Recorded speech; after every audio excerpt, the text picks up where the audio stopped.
सागर मुनिंद्रे बेव संसार तापनाशनाय चंदनम निपामती। ख्याति पूजा से क्या लेना, सागर मुनिंद्रे बेव मां मोक्ष फल प्राप्त है फलम निपामती। अपने दोनों हाथों पर खोल ले।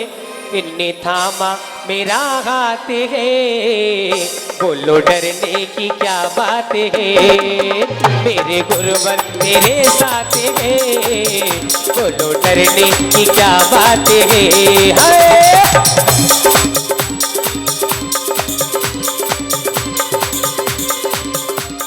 नमो आयरियाणम श्रीमद आचार्य परमेष्टि विशुद्ध सागर मुनिंद्रेभ्यो अनर्घपद प्राप्त है जलादि अर्घम निर्पामती।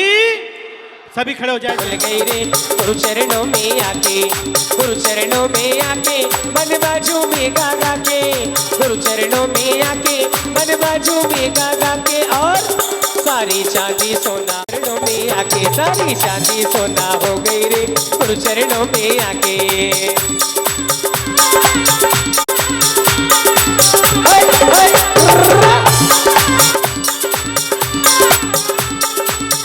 श्रीमद आचार्य परमेष्टि विशुद्ध सागर मुनिंद्रेभ्यो जयमाला पुनर्गम महार्गम निपामती। बोले प्रभु विशुद्ध सागर महाराज की। गुरुवर सम्य की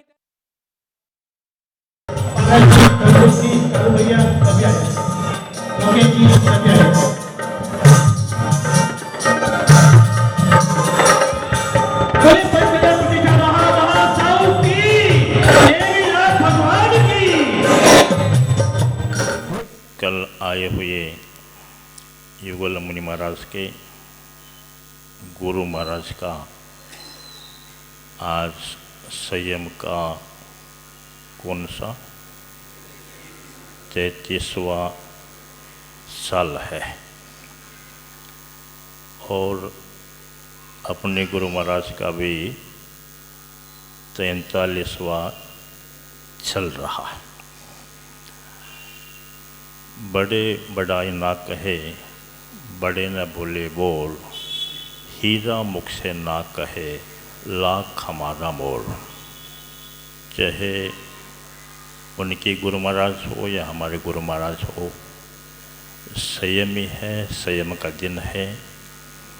अपना अपना क्या मनाना, ये तो भक्तों का शिष्यों का फर्ज होता है। तो ऐसे में संयमी पूज्य होता है, संयम पूज्य होता है। जैसे ही संयम लिया जाता है तब से वह पल पल में वह पूजनीय हो जाता है और जहाँ पर वह संयमी पग रखता है वह जल थल और नभ भी पूजनीय हो जाते हैं। ऐसे यह संयम का दिन है।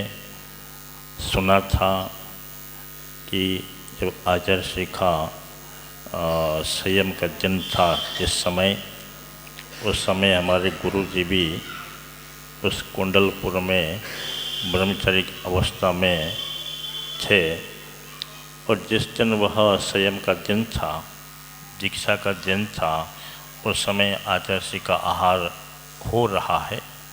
उस समय सभी भक्त लोग अपनी व्यवस्था लेकर के, बैंड बाजा लेकर के चौके के सामने ही तैयार थे। जैसे ही आहार हो बाहर निकले, अपन धूमधाम से मनाए। आचार्य का परिपूर्ण आहार हो जाता है और गुरुजी ब्रह्मचर्य अवस्था में थे। उस समय आचार्य ने कहा, ब्रह्मचारी जी आप भी भोजन करके सीधा ऊपर पहाड़ पर आ जाना। ऐसा बोल करके वो चौके से पीछे से निकल के पहाड़ पे चढ़ के ऊपर खड़े हो गए, ऊपर बैठ गए। और भक्त लोग बाहर ही बाहर खड़े थे। समय हो गया, आचार्य से नहीं आ रहे। जैसे ही विदित हुआ कि आचार्य से पहाड़ पर है। कहने का मतलब है संयम जन पवित्र होता, पावन होता, लेकिन खुद उसके लिए कोई नहीं होता भाव। लेकिन हमारा आपका जो भाव बना है वो भाव शुभ है और शुभोपयोग के लिए कारण है कि असीम का जीवन पल्योपम सागरोपम तक भी हो जाए फिर भी वह पावन नहीं होता। लेकिन संयम का समय एक 48 मिनट का भी होता है, बहुत पावन होता। तो वहाँ 33 सागर की आयु लग करके तो चर्चा करते रहते हैं अहमेंद्र लोग, फिर भी निद्रा सरसों बराबर भी नहीं है। किंतु यहाँ संयम लेकर के मनुष्य गति में मुनि लोग 48 मिनट भी बैठ जाते हैं। संयम के साथ समाधि हो जाती है तो निश्चित रूप में कैवल ज्ञान की प्राप्ति होती है। ऐसा सु अवसर आज का है। आप लोग उस अवसर में आप लोग यहाँ पधारे हैं। आप लोगों का भी पुण्य का उदय है। आप लोगों को भी वो अवसर मिले जैसे तो उनकी गुरु महाराज ने इतनी साल से संयम साधना की और उसी प्रकार वो आगे भी उनके संयम साधना हो और आप सभी लोग भी भविष्य में से संयम लेकर के आप लोग भी अपना कल्याण करें। यही भावना अहिंसा परमो धर्म।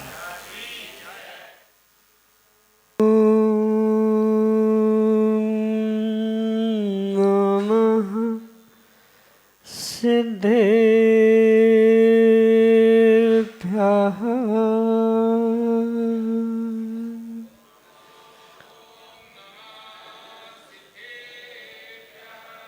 श्रीमन्तमुक्तिभर्तारं वृषभं रसनायकं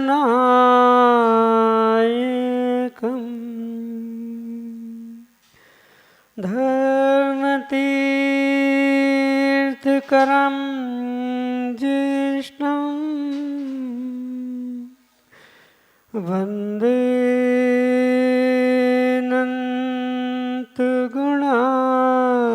अनन्तगुणार्णवम् विजितमदनकेतुं निर्मलं निर्विकारं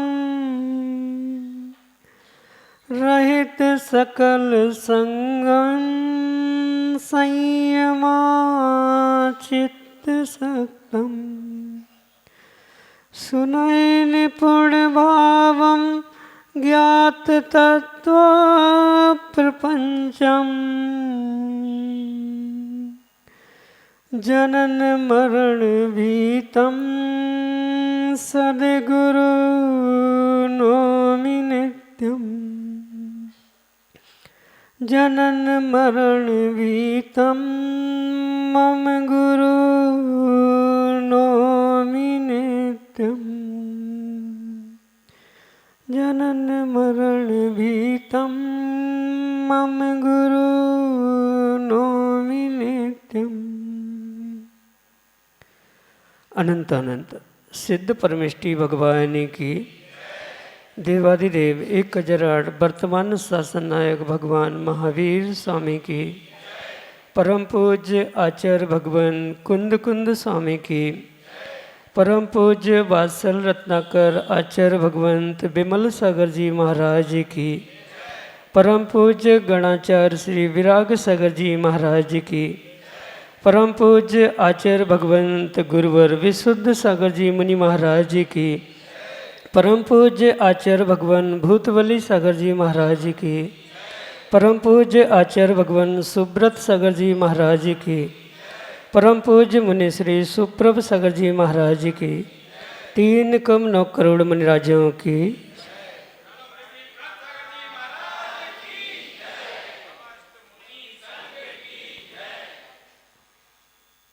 आज उपकार का दिवस है। गुरु के ऊपर उपकार है, लेकिन जितना गुरु के ऊपर उपकार है उससे कहीं अधिक उपकार हम लोगों पर है। क्योंकि गुरु ने उपकार नहीं किया होता तो शायद आज हम भी नहीं होते, और हम नहीं होते तो शायद आज आप यहाँ पर आप भी नहीं होते। ये अनंत उपकार उन गणाचार्य विराग सागर जी महाराज के हैं जिन्होंने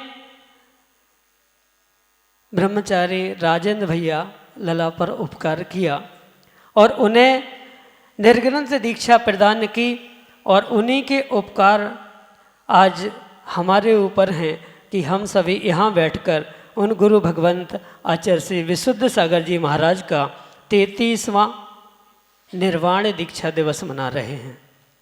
और गुरु का यह उपकार है कि गुरु ने हमें मोक्ष पथ का पाथे दिया, लेकिन गुरुता को प्राप्त हुए उसको भी हमें समझना है। समय बहुत हो रहा है और हमें अभी आचार्य भगवंतों को, महाराज श्री को भी सुनना है। हम यही समझेंगे कि गुरु इतनी गुरुता को कैसे प्राप्त हुए, क्योंकि जब तक गुरुता को वही प्राप्त होता है बुखारिया जी जो लघुता को जानता है, वही गुरुता को प्राप्त होता है। और ऐसे आचार्य भगवंत विशुद्ध सागर जी महाराज जब लघुता का परिचय देते हैं तो जिनेंद्र पंडित जी एक घटना को सुना करके मैं अपनी बात को पूर्ण करूंगा कि आचार्य भगवंत विराग सागर जी महाराज फूप में विराजते थे और आचार्य भगवंत विशुद्ध सागर जी महाराज का बिहार चल रहा था। पहुंचते हैं, पूरा संघ उनकी आगवानी करने आता है।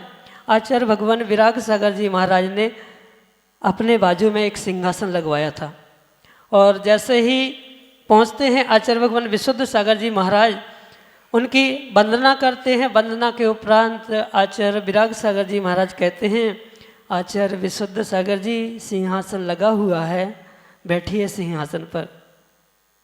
आचार्य विशुद्ध सागर जी महाराज हाथ जोड़ते हैं और कहते हैं, गुरुजी मैं आचार्य हूँ, मैं आचार्य हूँ, मैं अपने शिष्यों के लिए हूँ, समाज के लिए हूँ, लेकिन मैं आपके सामने आपका शिष्य हूँ, पहले ये सिंहासन हटवा दीजिए।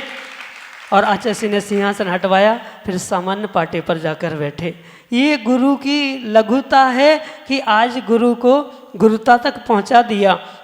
ऐसे अनन्य उपकारी गुरुवर हैं और ऐसे वात्सल्य की धारा जिन्होंने हमें प्रदान की, ऐसे वात्सल्य रत्नाकर आचार्य भगवंत विमल सागर जी महाराज का जिन्हें आशीर्वाद प्राप्त है। एक बार नहीं कई बार दीक्षा के पूर्व जब सोनागिर में आचार्य भगवंत विमल सागर जी महाराज विराजते थे तो शायद सभी को विदित होगा, विमल सागर जी के बारे में बताने की आवश्यकता नहीं है। विमल सागर महाराज जी निमित्त ज्ञानी थे और जैसे ही ब्रह्मचारी राजेंद्र भैया पहुंचते हैं, प्रातः काल का समय था, श्रीफल लेके आचार्य भगवान के चरणों में पहुँचे। जैसे ही उन्होंने देखा, बोले तू विराग सागर के यहाँ से आया है, तुझे दीक्षा लेना है, ले ले ले ले, मेरा पूरा आशीर्वाद है।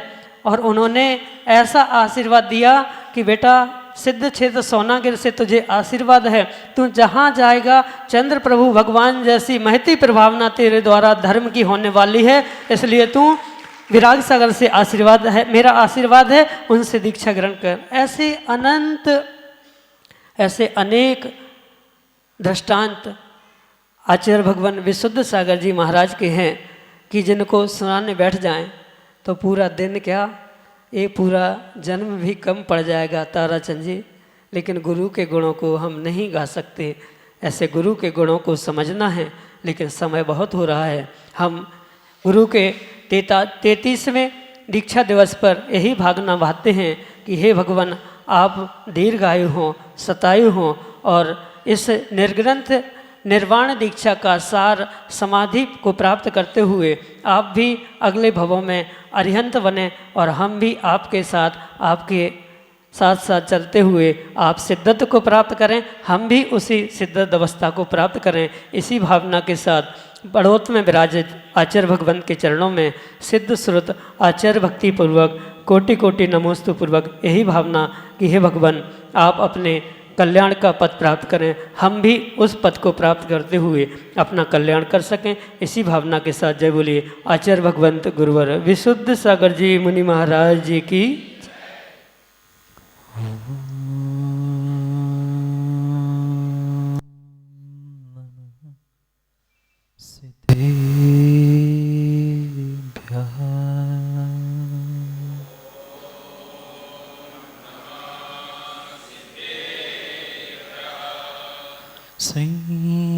श्रीमद्परं गम्भीर स्याद्वाद्मोघलाञ्छनं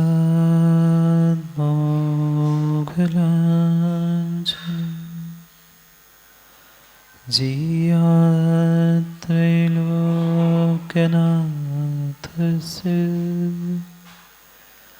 शासनं जिनशासनं। जय मंगल बोधारं विमलाणं नारदंसनमयारं तैलोयसे हियाणं नमोऽस्य सर्वसिद्धाणम्।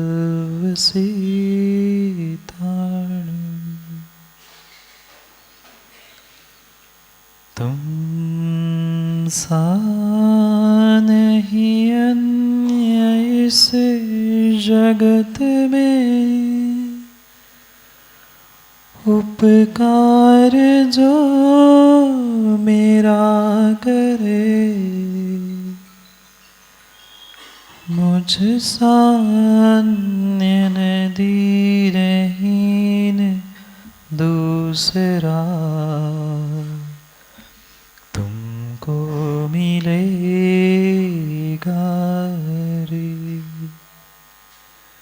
मुक्ति मंगल में प्रभु जी तुमसे, लक्ष्मी नहीं मांगता, देना सम्यक रत्न आप मुझको। इतनी सी है प्रार्थना, इतनी सी है प्रार्थना, कितनी करो प्रार्थना। अनंत अनंत परम सिद्ध भगवान की 1008 श्री पार्श्वनाथ भगवान की, परम पूज्य आचार्य भगवान कुंद कुंद स्वामी की, परम पूज्य आचार्य भगवान विमल सागर जी महाराज की, परम पूज्य गणाचार्य श्री पिराग सागर जी महाराज की, परम पूज्य आचार्य भगवान गुरुवर विशुद्ध सागर जी महाराज की, परम पूज्य आचार्य भगवान सुब्रत सागर जी महाराज की, परम पूज्य आचार्य भगवान भूतबली सागर जी महाराज की, 3 गम 9 कोटि मुनिराजों की, अहिंसामय विश्व धर्म की।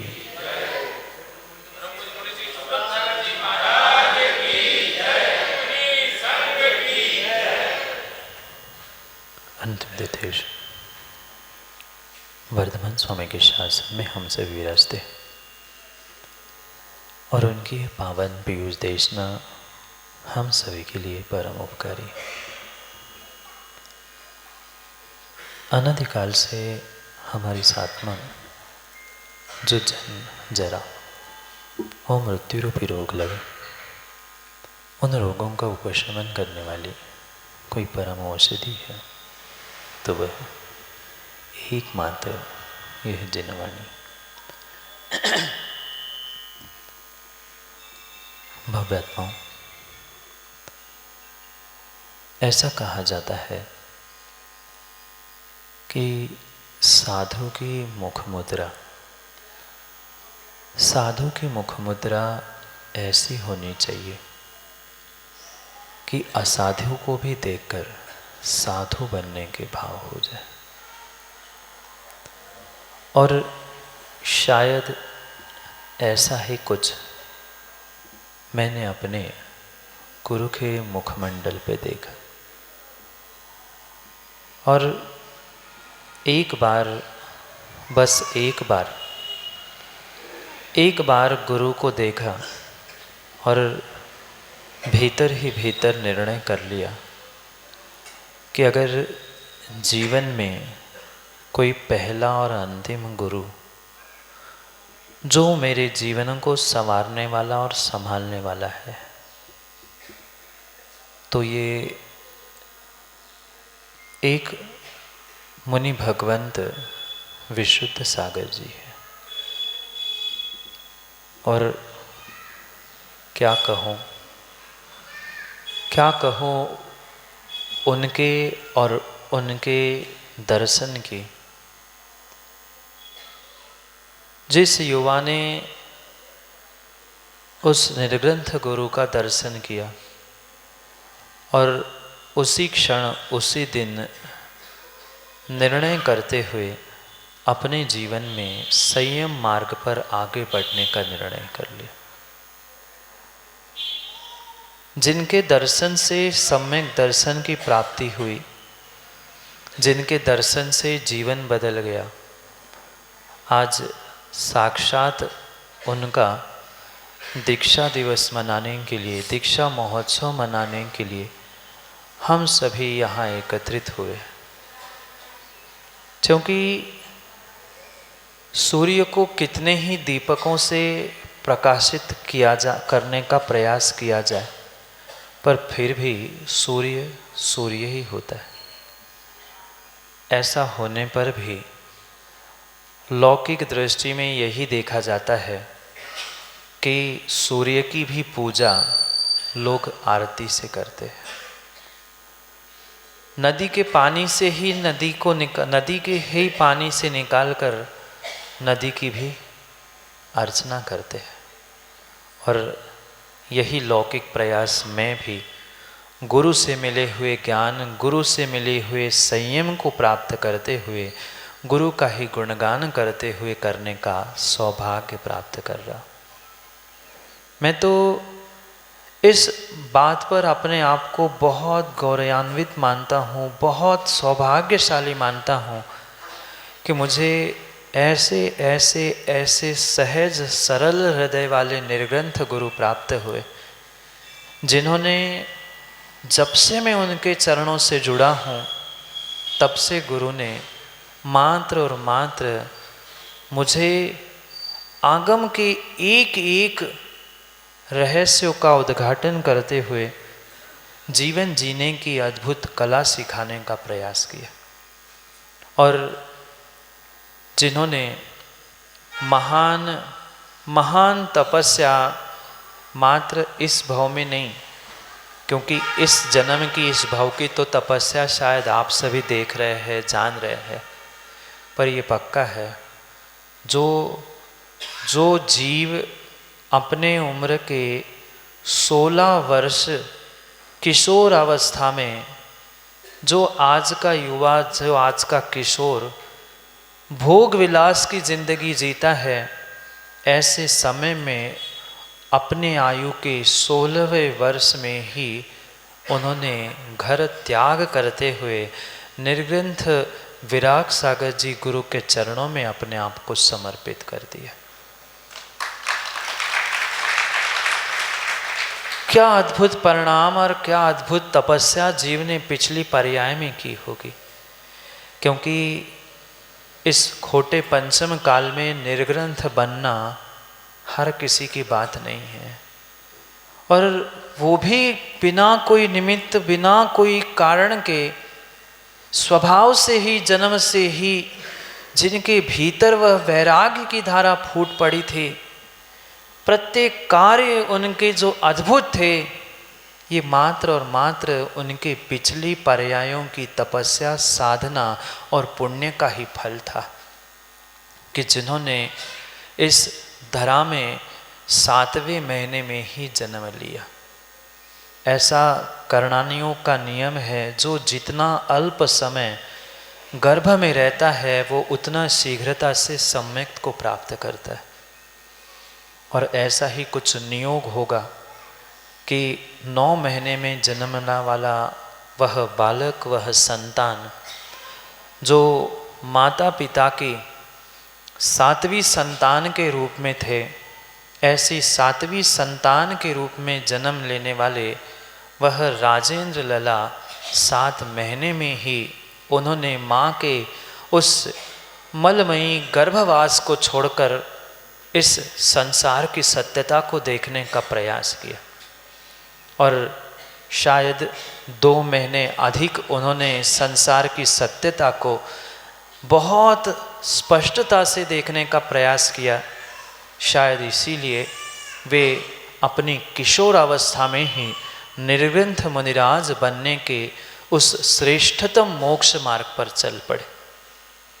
क्या करें, ऐसा गुरु का नियोग और गुरु का वात्सल्य उन्होंने प्राप्त किया। बचपन से ही उनके प्रत्येक कार्य इतने विवेक पूर्वक थे कि शायद अगर हर वर्ष की एक एक घटना भी उनकी उम्र की 16 वर्ष की बताऊं तो शायद 16 घंटे कम पड़ जाएंगे। एक छोटी सी घटना मुझे याद आ रही है, जब बचपन में वो स्कूल में जाते थे, आज जैसे नहीं कि किसी गाड़ी घोड़े या स्वयं ही गाड़ी चलाकर पहुँचे।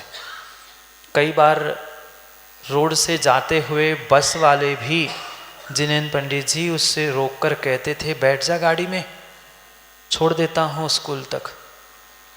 पैसे नहीं थे ऐसा नहीं था, पर भीतर का बोध था। कई बार उस बस वाले ने टोकने के बाद एक बार बस वाला गाड़ी से उतरकर पूछता है, तू बैठता क्यों नहीं है? मैंने आज तक तुझे पैसे नहीं मांगे, कुछ भी नहीं कहा, तू बैठता क्यों नहीं है? उनका क्या गजब का उत्तर था,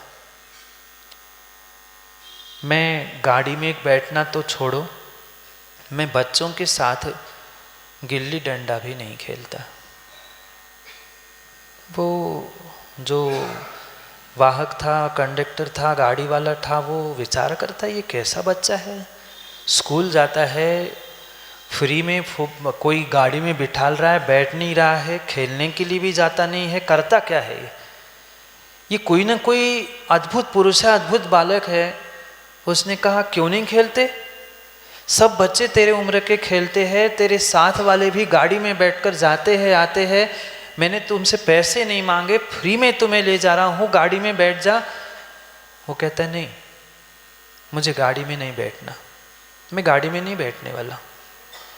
उसने कहा बताओ तो गाड़ी में क्यों नहीं बैठना है, तू बच्चा है, खेल कूद करना तेरा काम है, खेलने के लिए भी नहीं जाता, क्यों नहीं जाता? वह राजेंद्र लला वो बालक कहता है, मुझे बड़ा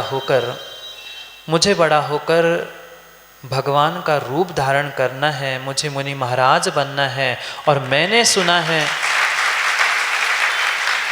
सुना है कि अगर खेलते खेलते कुछ हाथ पैर कुछ भी टूट जाए तो मैं महाराज नहीं बन पाऊंगा। और मैं रोज़ देखता हूँ गाड़ी कहीं ना कहीं ठुक जाती, कोई गिर जाता है, कोई टूट जाता है, मेरा हाथ टूट गया तो मैं महाराज नहीं बन पाऊंगा, मैं भगवान नहीं बन पाऊंगा। इसलिए मैं तुम्हारी गाड़ी में बैठने वाला नहीं हूँ, इसलिए मैं बच्चों के साथ नहीं खेलता हूँ। कौन कह रहा था? माँ? कोई 50-55 साल का बुजुर्ग नहीं कह रहा था, वह 10-12 साल का वह बालक शिक्षा देकर चला गया कि जिसको अपने जीवन में बहुत अच्छा करना है उसे प्रत्येक प्रत्येक प्रत्येक कदम फूंक फूंक कर, सोच सोच कर, विचार करते हुए ही चलने की आवश्यकता है। क्या दया, क्या करुणा उस जीव के भीतर बचपन से थी। बच्चे खेलते खेलते एक दिन वे पत्थर लेकर गिलहरी को मार रहे थे। गिलहरी जानते? वो गिलहरी चल रही थी, पेड़ से नीचे उतर रही थी। जो भोजन का समय था, बीच में जो रेसेस मिलती है, गैप मिलती है, उसमें बच्चे खेल रहे थे। एक दिन गिलहरी के पीछे पड़े, पत्थर लेके उस गिलहरी को मारने लगे। अब गिलहरी के प्राण कितने से, इतनी सी वो गिलहरी और उसको पत्थर से मारेंगे 8-10 बच्चे मिलकर, तो वैसे तो आधी वो घबरा के और पत्थर लग के बेहोश से हो गए। सब चिंतित हो गए। समय हो गया, जो रेसेस थी मतलब गैप था, छुट्टी थी भोजन की, वो समाप्त हो गई। राजेंद्र को पता नहीं कहाँ से कैसे पता चल गया कि सब ने मिलकर उस गिलहरी को मारा है। छुट्टी समाप्त होने के बाद भी वो दौड़कर पहुँचते हैं। जो वहाँ साथ में पानी वो ले जाते थे, क्योंकि अनछना पानी बाहर का पीने का सवाल ही नहीं था। पानी जो साथ ले जाते थे, वो हाथ में पानी लेते हैं, पता नहीं क्या मंत्र पढ़ते हैं, क्या करते हैं, और एक बार उस गिलहरी के मुंह पर छोड़ देते। गिलहरी तो बेहोश थी। पुनः दूसरी बार और पुनः मंत्र डाल करके गिलहरी के मुंह में पानी डालने का प्रयास करते। इतने में पूरे उनके उस स्कूल में, विद्यालय में हल्ला होता है कि राजेंद्र मरे गिलहरी को जिंदा कर रहा है। मरी नहीं थी, बेहोश थी। और दूसरी बार, तीसरी बार जैसे ही पुनः, हो सकता है नमोकार पढ़ा हो, जो भी पढ़ा हो, पढ़ के तीसरी बार जैसे ही पानी उसके मुख में दिया, उस पर पानी के छींटे लगाए, गिलहरी होश में आ गई और उठ के भाग गई। पूरे स्कूल में प्रशंसा होने लगी कि राजेंद्र ने मरे हुए गिलहरी को जिंदा किया। क्या श्रद्धा, क्या दया, क्या करुणा। इतना ही नहीं, जब मंदिर से वह पूजन करते हुए लौटते थे, उस बालक को कई सारे अजैन लोग भी चरण स्पर्श करके कहते थे, पंडित जी कुछ हमें भी दे दो। क्योंकि पूजा करने के बाद थाली में शेषासक्त शुच द्रव्य छोड़कर ले आते थे, और जो भी उठाकर किसी को दे देते, उसका काम बन जाता। ये मात्र और मात्र पिछली पर्याय की तपस्या, वर्तमान के भद्र परिणाम, सरलता सहजता का ही प्रतीक है। जब गृहस्थावस्था की ये स्थिति है, तो जब मुनि और आचार्य बनने के बाद उनकी तपस्या और उनके एक एक कार्य अगर समझने का प्रयास किया जाए, तो वह अद्भुत श्रृंखला कई भवों तक समाप्त नहीं हो सकती। क्योंकि इतनी सरलता, सहजता और वात्सल्य उनके भीतर कूट कूट के जो गुरु के माध्यम से उन्होंने प्राप्त किया था, वह समय आया जब उन्होंने निर्णय किया कि नहीं, मुझे तो उन गुरु के साथ जाना है। विहार करते करते बिना घर वालों को बताए, क्योंकि घर वाले भले ही सबके सामने कह दे कि जाओ, पर जब जाने का समय आता है कोई भी तैयार मां नहीं होता। बिना बताए वह मुनि विराग सागर जी का विहार भिंड चतुर्मास से अन्यत्र हो रहा था, और विहार करते करते घर वालों को बिना बताए वह पहुंच गए।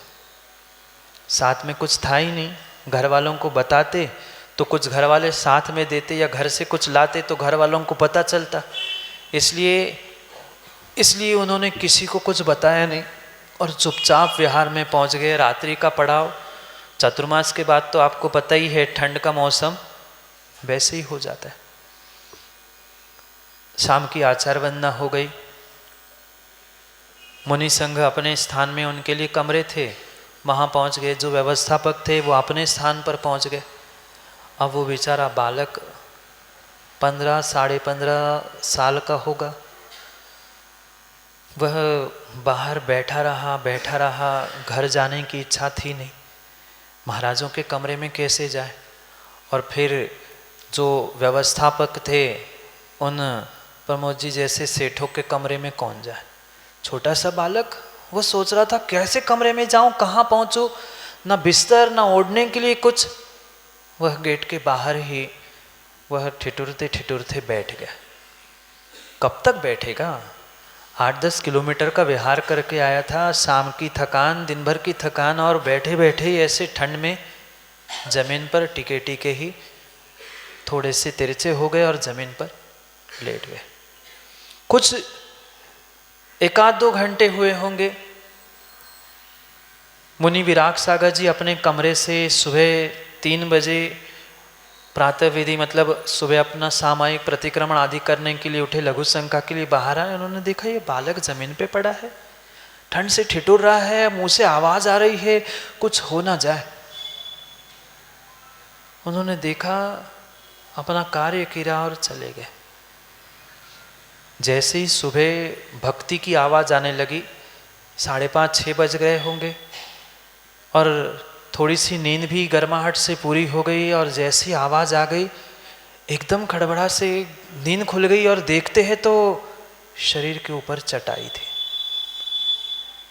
उठा के देखते ये तो लकड़ी की चटाई, ये तो महाराजों की चटाई होती है, मेरे पास कैसे, मैं तो कहीं गया नहीं था, क्या हो गया।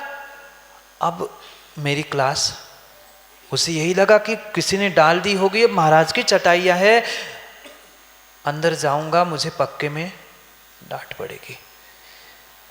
वो आधी नींद तो वैसे ही उठ गई थी, और अब चटाई देख के तो पूरी होश उड़ गए, और समझ में नहीं आया क्या करूं, चटाई वापस दूं नहीं दूं, क्या करूं, डांट पड़ेगी पक्का है। मन बना के धीरे धीरे हाथ में वो चटाई पकड़ के दरवाजा खोलते हुए अंदर पहुंचते हैं। मुनि संग भक्ति कर रहा था, वह आंखों में पानी लेकर वह बालक, क्या बालक पे अकल होगी, क्या विवेक होगा, पर वो डर के मारे आंखों से पानी बहते बहते पहुंचता है और हाथ जोड़कर कहता है क्षमा करना। चटाई हाथ में पकड़ी, उस चटाई इतनी बड़ी जितनी उनकी ऊंचाई कद नहीं था, उससे कई ऊंची लंबी चौड़ी चटाई थी। हाथ में लेकर कांपते कांपते पहुंचता है बालक, और मुनि विराग सागर जी से कहता है क्षमा करना, मुझे नहीं पता ये किसकी चटाई है, कौन ने डाली, पर मैं उस सुबह उठकर देख रहा था मेरे शरीर पर डली थी, वो मैं वापस करने आया, मुझे क्षमा करो, मुझे क्षमा करो। और पुनः फूट फूट के रोने लगे। इधर वो बालक जमीन पर बैठकर चटाई टिकाकर रो रहा था, और मुनि विराग सागर जी मुस्कुरा रहे थे, आनंद ले रहे थे कि देखो कितनी सरलता और कितनी सहजता इस बालक के हृदय में है। ये नहीं कह रहा है कि क्या हो गया और क्या क्या इसका क्या कहूँ। और जैसे ही थोड़ा सा रोना उसका शांत हुआ, जैसे ही थोड़ा सा रोना शांत हुआ, वह मुनि विराग सागर जी बोलते हैं डरो मत, चिंता मत करो, चिंता मत करो, चटाई तुमने नहीं उठाई थी, मैं डांटूंगा भी नहीं तुम्हें, चटाई मैंने ही सुबह तुम्हारे शरीर पर डाली थी, तू ठिठुर रहा था, मैंने अपनी चटाई तुम पर बिछा दी है, मैं तो उठ ही गया था, मुझे तो सामायिक करनी थी, ये मेरी चटाई है, कमरे में अंदर रख लो। जैसे ही इस बालक ने सुना कि ये तो गुरुदेव की चटाई और गुरुदेव ने मेरे ऊपर डाली थी, निर्णय कर लिया कि बस आज तक मैं जिस गुरु की खोज में था, जिस गुरु ने आज अपनी चटाई ओढ़कर मुझे ठंड से बचाने का प्रयास किया है, अब मैं उनके ही संयम की चटाई के नीचे जीवन भर अपनी विषय कषायों की और पापों की ठंड को भगाने का प्रयास करूंगा। और उस बालक राजेंद्र ने वह निर्णय कर लिया, गुरु विराग सागर जी को अपना गुरु बनाते हुए उसने अपने संयम मार्ग को आगे बढ़ाने का प्रयास किया। क्या वात्सल्य गुरु का था, क्या वात्सल्य गुरु का था। कोई व्यक्ति होता, कोई आदमी होता, सचिव जी डोला, डोला वाले सचिव जी सुन रहे क्या? कोई आप जैसा सेठ होता तो विचार करता कि अंदर से दूसरा कंबल उठा के उसको डाल दूं, पर धन्य है वह गुरु, धन्य है वो शिष्य और धन्य है वह परंपरा जिन्होंने यह वात्सल्य का परिचय देते देते इस परंपरा को जीवंत और जयवंत रखने का पुरुषार्थ किया। क्या करूं, कहने के लिए तो बहुत लंबी जीवन यात्रा है, पर समय बहुत थोड़ा सा बचा है, समय बहुत थोड़ा सा बचा है। गुरु के चरणों में साधना रत रहते रहते बालक ने ब्रह्मचर्य व्रत धारण किया, शुल्लक ऐलक दीक्षा, और पुनः वह 21 नवंबर के दिन श्रेयांस गिरी के उस अतिशय क्षेत्र के वटवृक्ष के नीचे दिगंबरी दीक्षा धारण की। वह भी किस्सा सुनने जैसा है। ऐलक यशोधर सागर जी थे।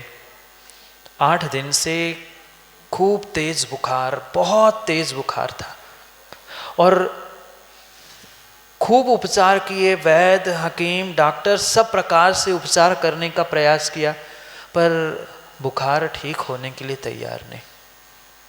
जैसे ही 6-7 दिन हो गए, यशोधर सागर, शुल्लक यशोधर सागर, पूर्व अवस्था का नाम आचार्य विशुद्ध सागर जी का, गुरु के पास पहुंचते हैं, पिछी हाथ में लेते हुए श्रीफल लेकर श्रावक के साथ पहुंचते हैं और कहते हैं, भगवान मुझे तो मुनि बनना है, 8 दिन से ये बुखार उतर नहीं रहा है, और अगर लंगोट पहन के मैं मर जाऊंगा, समाधि हो जाएगी तो क्या होगा, आप इतनी कृपा कर लो कि मुझे जैनेश्वरी दीक्षा ले दे दो, मुझे दिगंबर बना लो, बाकी जो होगा सो देखा जाएगा। गुरु की भी कितनी सरलता, गुरु की भी कितनी सरलता। कोई दूसरा होता तो विचार करता है ऐसा बीमार पड़ा है और दीक्षा लेने की बात कर रहा है। गुरु को पता नहीं क्या, गुरु को ज्ञान था, क्या भवितव्य था, उन्होंने परखी थी, क्या जाना था, क्या देखा था, वो गुरु ही जाने और शिष्य ही जाने।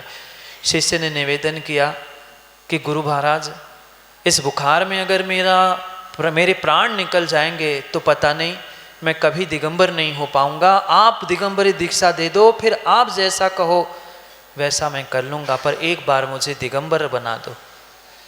गुरु ने कहा ठीक है बेटा।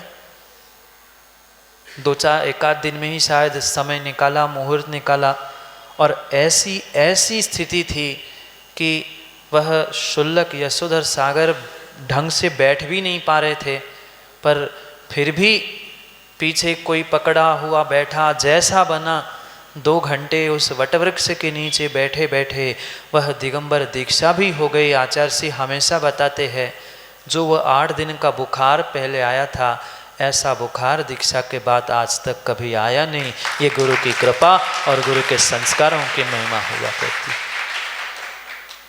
ये जो आचार्य विमल सागर जी के द्वारा प्राप्त वात्सल्य, विराग सागर जी से प्राप्त विशुद्ध सागर जी, और उनका ये वात्सल्य, उनका त्याग, उनकी तपस्या, जितना जितना जितना कहो उतना उतना कम है। शब्द भी उनके उस ज्ञान और चारित्र के आगे बोने हो सकते हैं। इतने गुणों से, और इतने गुणों से ये हमारे आचार्य भगवंत इस धरा को, इस जिन शासन को, इस नमोस्तु शासन को जीवंत और जयवंत करने का पुरुषार्थ कर रहे हैं। आप सभी पिड़ावा वालों का क्या सौभाग्य है कि आपने कभी सोचा ही नहीं होगा कि कभी यहाँ ऐसे महान आचार्य भगवान विशुद्ध सागर जी का दीक्षा दिवस मनाने का सौभाग्य आप सभी को प्राप्त होगा, और वो भी एक नहीं, और वो भी 1-2 मुनिराजों के सानिध्य में नहीं, साक्षात त्रिवेणी संगम रूप यहाँ विराजमान 3 मुनि संघों के सानिध्य में आपको ये सौभाग्य प्राप्त हो रहा है। जो इस भारत की निर्ग्रंथों की 3 परंपराएं स्वीकार की जाती है, ऐसे 3 विशेष परंपराओं के संस्कारों से प्राप्त निर्ग्रंथ आचार्य भगवंत आज आपको इस राजस्थान की पावन पड़ावा की धरती पर यह एकत्रित मंच पर बैठे देखने का सौभाग्य मिल रहा है।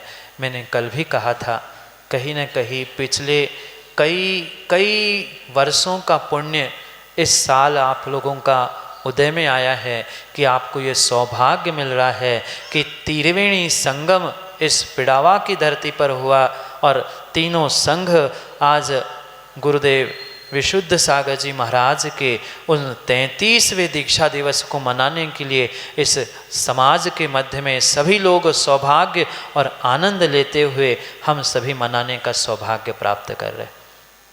परसों नरसों विहार करते करते अरविंद जी में सोच रहा था, काश हम भी गुरु जी के पास होते, क्योंकि 6-7 साल हो गए गुरु जी ने उपसंघ बनाया और प्रत्येक दीक्षा दिवस के समय पर भाव तो होते ही है, कौन चाहता है गुरु से दूर। मैं भी यही सोच रहा था गौरव भाई कि मैं भी गुरु के पास होता, काश गुरु के सानिध्य में ही रहते हुए उनका दीक्षा दिवस आनंद के साथ मैं भी मनाता। पर जब कल यहाँ आए और सोच विचार चल रहा था कि कब कहाँ कैसे मनाया जाए, और जैसे ही यहाँ आके आचार्य भगवंतों के सानिध्य और सन्निधि को प्राप्त किया, क्योंकि शाम को आए और बड़े मंदिर पहुँचे,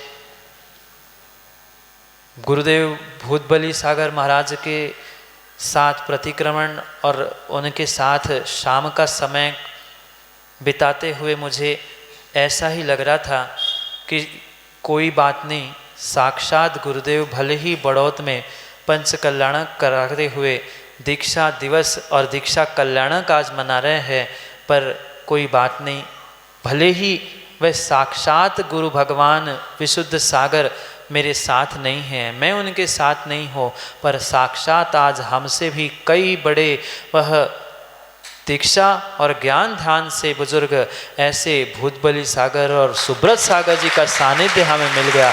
ये गुरु के सानिध्य से भी हमें सौभाग्य के क्षणों को देने के लिए निमित्त बन रहा है, क्योंकि ये परम सत्य है, जो जिससे जैसे संस्कार ग्रहण करता है कहीं न कहीं वह संस्कार उनके भीतर वह अवश्य ही प्राप्त होते हैं। और यह वात्सल्य वास्तव में जब मैं आ रहा था तब सोच रहा था कैसे होगा, क्या होगा, पहले ही 2 मुनि संघ नगर में विराजमान हैं, क्या होगा, पर सरलता सहजता और दोनों आचार्य भगवंत महान गुरुदेवों का वात्सल्य ऐसा लग रहा था कि शायद वह विमल सागर जी महाराज के ही ये संस्कार यहाँ फलीभूत हो रहे हैं। क्योंकि एक घटना बताऊं, विमल सागर जी सोनागिर में, क्यों प्रणत सागर, सोनागिर में विराजमान थे, विराग सागर जी आ रहे थे, विमल सागर जी लेने के लिए पहुँचे। विराग सागर जी पूछते, आप क्यों लेने के लिए आ गए, मैं तो आपके पास आ ही रहा था, आप मेरे गुरु हो और फिर भी मुझे लेने के लिए आए। तब वह विमल सागर जी ने सुंदर उत्तर देते हुए विराग सागर जी से कहा था, बेटा मैं तुम्हें लेने थोड़ी आया हूँ, मैं विराग सागर की अगवानी करने के लिए नहीं आया हूँ, मैं तो अरिहंत की मुद्रा की अगवानी करने आया था। ऐसा ही कल का दृश्य था कि भूतबली सागर जी अपने संघ के साथ यहाँ मंदिर में आने से पूर्व ही उन्होंने मुनि संघ को वह अगवानी करते हुए यहाँ विराजमान कराने का ये सौभाग्य हमें प्राप्त हुआ। वह कल कह रहे थे, ये तो छोटे भाई है, पर मुझे तो कहने में बहुत बहुत आनंद हो रहा है। वह आचार्य महाराज भूतबली सागर जी, हम छोटे भाई नहीं हैं, हम तो आपके पोते हैं, हम तो आपके पोते हैं, क्योंकि जिन विराग सागर जी से हमारे विशुद्ध सागर जी गुरुदेव ने दीक्षा लेते हुए ये हमें मुनि दीक्षा प्रदान की है, उन विराग सागर जी के ही वह विमल सागर जी के निमित्त से वैराग सागर जी से के गुरु भाई वह भूतबली सागर जी लगते हैं, और उनके पोते ही जैसे विराग सागर जी के पोते हैं, हमारे दादा गुरु के भाई भूतबली सागर जी है, वे दादा के बराबर है।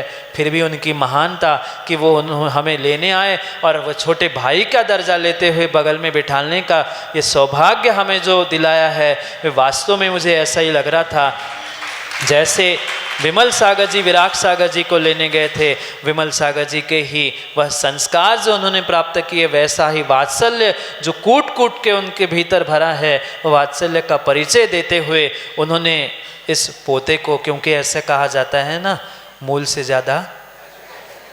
ज़्यादा ब्याज प्यारा होता है, ऐसा ही वह बेटे से ज़्यादा वो पोता प्यारा होता है। ऐसा ही पोते को जो वात्सल्य कल दिन भर में उनसे मिला, वह ऐसा ही वात्सल्य हमेशा ही सब गुरुओं से मिलता रहे, क्योंकि गुरु ने हमें तो एक ही शिक्षा दी है कि बेटा ध्यान रखना, जो भी पिछी कमंडलधारी साधु तुम्हें मिले वह तुम्हारे लिए नमस्करणीय है, नमोस्तु करने योग्य है। बाद में विचार करना कौन छोटा और कौन बड़ा, तुम्हें मात्र अरहंत की मुद्रा, दिगंबर मुद्रा और पिछी कमंडल देखना है और सौभाग्य प्राप्त करना है कर्मों के निर्जरा करने का। ऐसी ही सरलता और ऐसी सहजता जो आचार्य सुब्रत सागर जी से भी प्राप्त हुई। मैं तो ज़मीन पर बैठ रहा था, मैं तो शांति कुमार जी ज़मीन पर बैठ रहा था, कह रहे मैं तू ज़मीन पर बैठेगा, मैं ज़मीन पर बैठ रहा हूँ। उन्होंने भी अपने आसन पे समान बिठाल दिया। ये उनका वात्सल्य, उनकी सरलता जो मुझे आज देखने को यहाँ मिली। वास्तव में इस भारतवर्ष की जो 3 परंपरा की मुख्य धाराएं हैं, इन तीनों परंपराओं को आप एक साथ यहाँ पर देखने का सौभाग्य प्राप्त कर रहे हो, ये आप सभी का सातिशय पुण्य का उदय है। ऐसा ही सौभाग्य आपके जीवन में हमेशा प्राप्त होता रहे, क्योंकि समय हो गया है। बहुत सारों को दुकान खोलनी है ना, बहुत सारों की खुल भी गई होगी। क्यों माताओं, माँ कुकर के ढक्कन भी खुलने होंगे। हाँ, आधा तैयार हो गया होगा, आधा बजाना होगा। अभी तो बहुत कुछ हमें समझना है।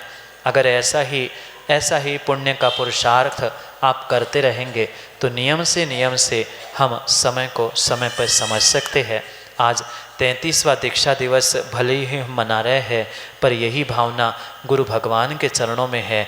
आज 33 वर्ष आपके दीक्षा दिवस के हुए ऐसा सौभाग्य मिले, जो देवों की सर्वोत्कृष्ट आयु 33 सागर की है, वह आप प्राप्त करके एक भवावतारी होते हुए सिद्धशिला तक पहुँचे।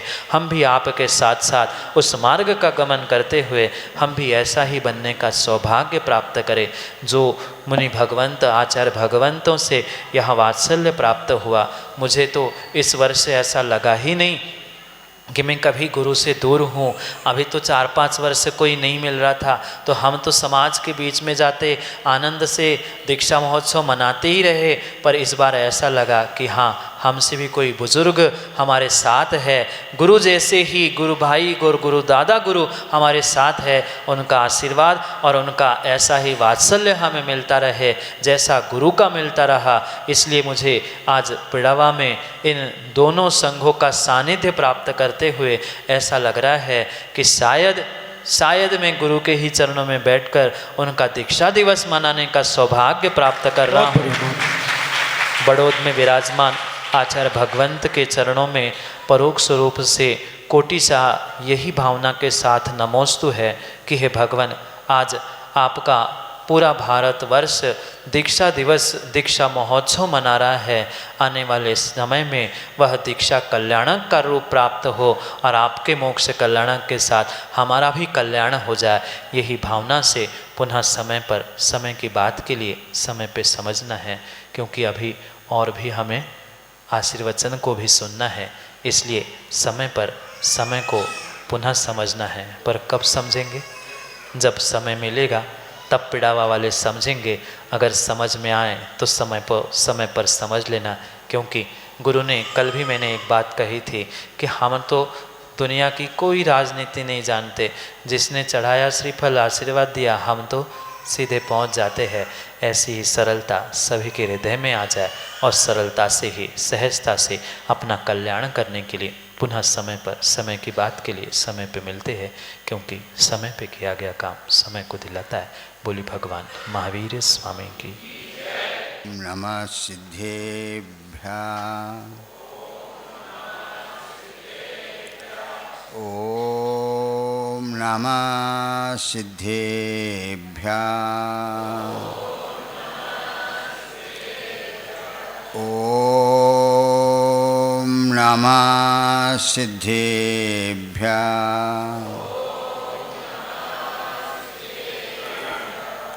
सविनयं यविनम्य निरञ्जनं नतिमितं रसुरैर्मुनिरञ्जनं भवलयाय करोमि समासतः स्तुतिमिमां च मुदात्र समासतः। हे विद्यासागर गुरु मम प्राण प्यारे, हे पूज्य साधुगण से बुध मुख्य न्यारे, शास्त्रानुसार चलते मुझको चलाते, बंधुओं ने विनय से सिर को झुकाते। नमो अरिहंताणं,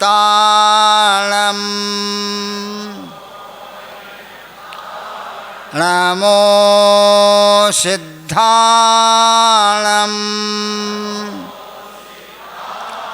नमो आयर्याणं, नमो उवज्झायाणं,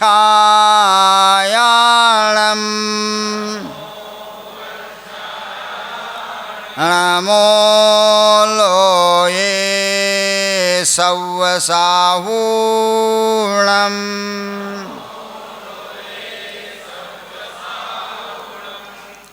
जय बोलो सिद्ध चक्र महामंडल विधान की जय। बोलो चिंतामणि पार्श्वनाथ भगवान की जय। बोलो शासन वर्तमान शासन नायक महावीर भगवान की जय। बोलो आचार्य गुरुवर विद्यासागर मुनि महाराज की जय। बोलो अहिंसा परमो धर्म की।